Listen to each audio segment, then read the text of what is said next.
Take cover!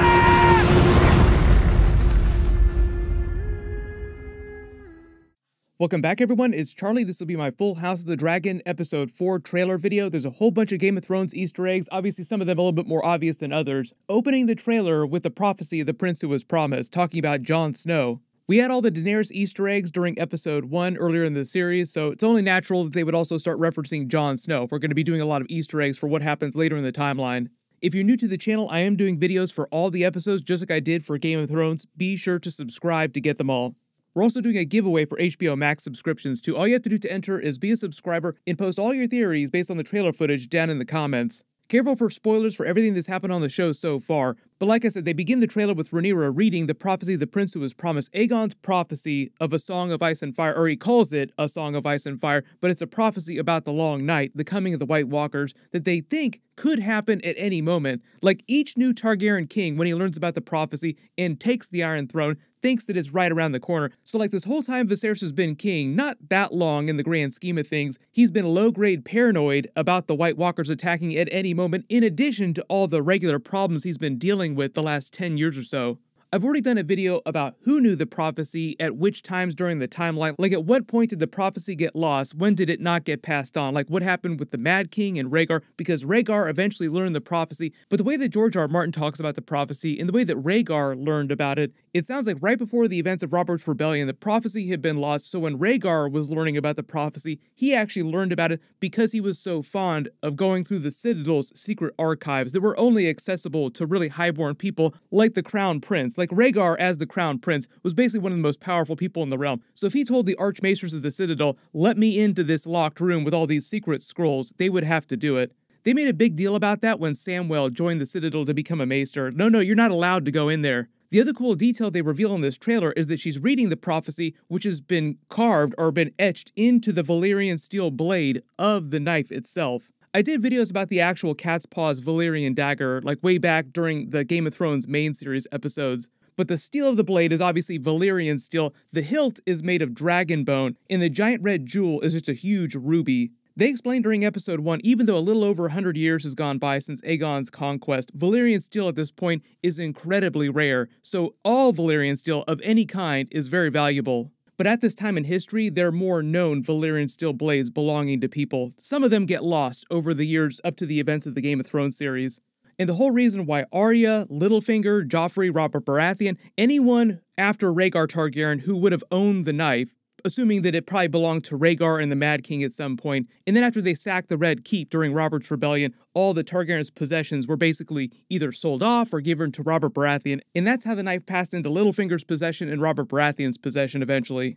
But the reason why all of those people wouldn't have known about the prophecy of the Long Night that was baked into the blade is because they didn't think to heat the blade up. As Viserys is showing Rhaenyra in the trailer, you have to heat the blade to intense temperatures, and then the prophecy will reveal itself in the metal. It's one of those cool lore additions that George R. R. Martin helps them make without breaking the timeline, like, oh, this is why nobody knew about it, because they didn't heat the blade up. The whole idea that the prince who was promised is mostly meant to be a reference to Jon Snow, but a lot of people like Kinvara, the Red Temple, obviously believe it's Daenerys as well. The whole idea of the prophecy is that Aegon had a dragon dream that someone of his blood, he didn't know who, someone of his blood, would stop the Long Night. And both Daenerys and Jon Snow are of his blood because of all the sister-wiving in the Targaryen family. One of the other funny details you may have recognized in the voiceovers during the trailer is that Viserys also literally says the name of the show in the show again. Ah, he said the thing! Everybody pointing at the screen doing the meme. The funny thing is that during episode 1, Rhaenyra, or the older version of Rhaenyra, played by the different actress, said the exact same phrase out loud. The only thing that could tear down the House of the Dragon was itself. The House of the Dragon will stand as one for a further generation. We'll have to start a counter eventually to see how many times in the episodes somebody actually says the name of the show itself. There's an overhead shot of a bunch of women walking through the hallway. It's the same women that helped take care of the royal children. I don't know if it has something to do with the birth of Alicent's second child, because I believe a year is supposed to have gone by, like the time jump is only about a year, so it's enough time for Alicent's second child to be born. It's a little girl named Helaena Targaryen. Rhaenyra can breathe a little bit easier because there's only one male heir that she has to contend with right now. This is just the beginning though. There'll be more time jumps and a whole bunch of children on both sides of the aisle, the blacks and the greens. We see Prince Daemon come back to court, having been crowned King of the Stepstones after the successful campaign. And the title of the episode is actually King of the Narrow Sea. Technically, that's the term. Corlys Velaryon and his men crowned Daemon King of the Narrow Sea, because the Stepstones isn't part of Westeros. Otherwise, there'd be a much bigger problem here when he comes back to court. But the whole idea is that he left kind of in exile, made a name for himself, finally successfully defeated Crabfeeder in his army of the Triarchy. So he's trying to roll in like a boss, like, they crowned me King of the Narrow Sea. He's even wearing a crown that looks like it was made of bones. You also notice he's carrying Crabfeeder's warhammer that he used. Viserys seems a little bit surprised. The rest of court seems like they don't know what to do about it. And I think the way they cut the trailer, they just want to play on some of the mystery as to what Daemon's motives are, what his goals are after this. Because obviously he still wants the Iron Throne, but because it's Rhaenyra versus Aegon II at the moment, that's where all the attention is. A lot of people are viewing Daemon as more of a wild card, especially Alicent Hightower, who's telling Viserys and Otto Hightower, her father, that she doesn't trust him. It does seem like her friendship with Rhaenyra is slowly on the mend, but they still have that voiceover during the trailer where you hear one of the lords yelling at other lords arguing over the succession itself. Like the lords themselves are still up in the air as to who is going to eventually sit on the Iron Throne. Will it be the Princess Rhaenyra or the young princeling, Aegon II? You hear Rhaenyra arguing with her father more about actually getting married. Remember, it's been a year time jump since the last episode, so he's probably getting really tired of the wait, like, okay, finally, you have to pick someone, get married now. When she's sitting here, she's listening to more of her suitors come in and try to plead their case with her, like, please marry me, and it's this young boy here. That's the joke. Like, all the lords of the realm are basically trotting out all their sons. Please marry my son. The Baratheon that's sitting with her while she's listening to all these marriage proposals is Bormund Baratheon. He's the current Lord of House Baratheon that swore the oath of fealty to her during episode 1.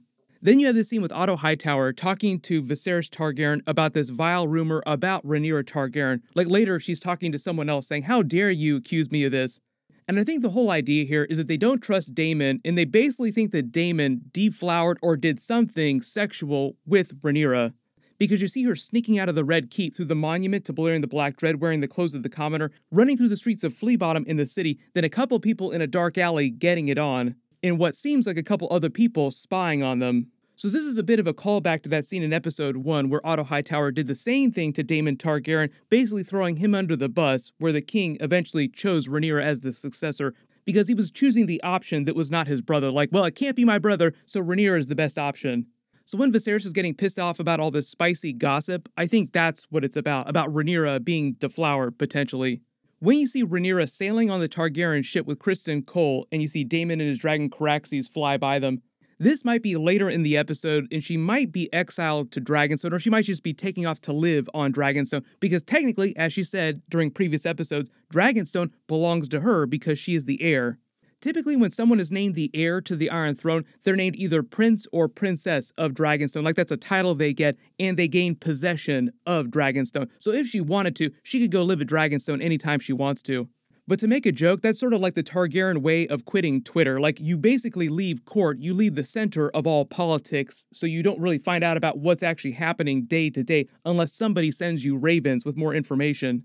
So what might be happening is that because of all the drama and this spicy gossip here, she just might be piecing out, which I think was also foreshadowed during last week's episode with that Dragon's Eye song, because it was kind of a lament about how this woman got her heart broken and left on a ship. Even though he doesn't really show up during any of this trailer footage, you have the whole idea, too, that Rhaenyra Velaryon seemed like the best option for her. Like, Lionel Strong and Alicent Hightower both separately suggested marrying Rhaenyra Velaryon. The only problem with Rhaenyra marrying Rhaenyra is that he's actually gay, so it's kind of like a loveless marriage, but potentially it's a way to solve a lot of her problems. So if we start getting some scenes with her and Rhaenyra, it might happen during next week's episode, maybe episode 5. You have to remember there's a couple big time jumps in the next couple of episodes, so like stuff happens really quickly. If you spotted any other big Easter eggs in the new trailer footage that I didn't talk about in the video, just write them below in the comments. And what I'll do is I have a couple big bonus videos planned this week. There's also a couple other big series that are starting, like Lord of the Rings also started, Rick and Morty just started. I'll be doing episode videos for season 6. Make sure you have alerts enabled for my channel so you don't miss any of that stuff. Everyone click here for my full House of the Dragon episode 3 video, and click here for all my other House of the Dragon videos. Thank you so much for watching, everyone stay safe, and I'll see you guys in the next one.